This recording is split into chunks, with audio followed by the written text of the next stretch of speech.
The Cold War wasn't cold at all. It simmered with danger just beneath the surface. More than once the world came within seconds of nuclear destruction.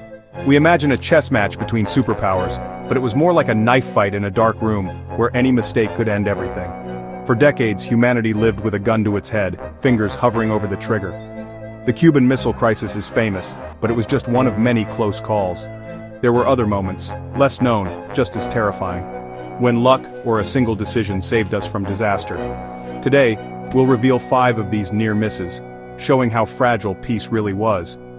History isn't just shaped by grand strategies, but by quiet moments of doubt and courage under unimaginable pressure. October 1962. The world holds its breath as American spy planes spot Soviet missiles in Cuba. Kennedy orders a naval blockade, tensions skyrocket, but the real crisis unfolds underwater, aboard Soviet submarine B-59. 4 Soviet subs, each armed with nuclear torpedoes, patrol near Cuba. Their commanders can launch without Moscow's approval if they believe war has started. The B-59 loses contact with Moscow. Inside it's sweltering, the crew exhausted and desperate. American ships drop depth charges, signals to surface, but the crew thinks they're under attack. Captain Savitsky, convinced war has begun, orders the nuclear torpedo readied. The political officer agrees. Only one man's consent is needed to launch. That man is Vasily Arkhipov. Arkhipov, calm and experienced, doubts war has started. He argues for restraint. In the most important debate in history, Arkhipov refuses to authorize the launch. He persuades the captain to surface and await orders. The B-59 surfaces, surrounded by American warships. It's a humiliating moment for the crew, but Arkhipov's refusal saves the world. One man's doubt prevented nuclear war. Vasily Arkhipov, the man who said no.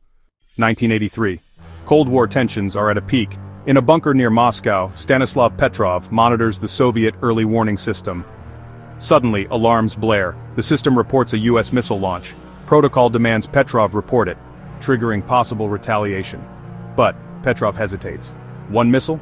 It doesn't make sense for a first strike. Then the system reports more missiles. The pressure is immense. His subordinates panic, but Petrov trusts his gut over the machine.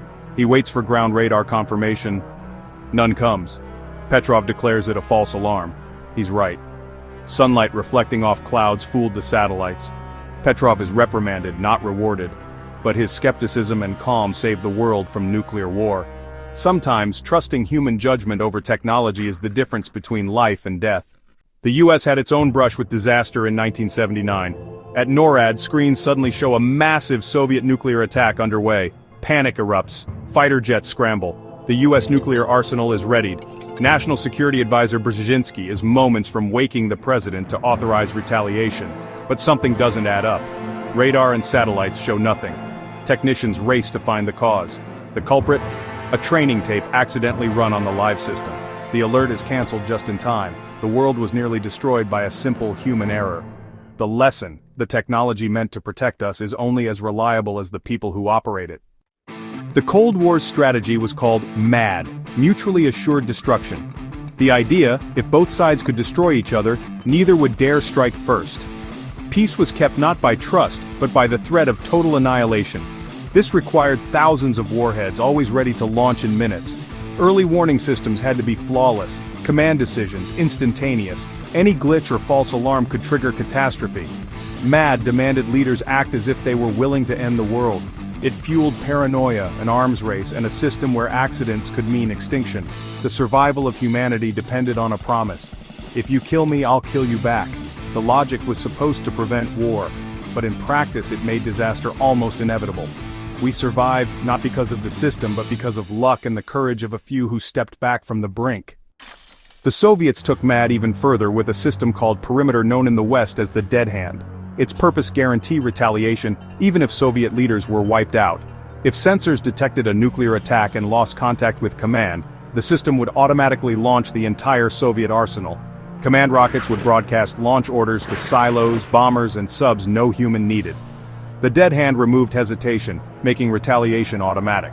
A technical glitch or accident could have triggered Armageddon. The system's existence was secret for years, and a version may still exist today.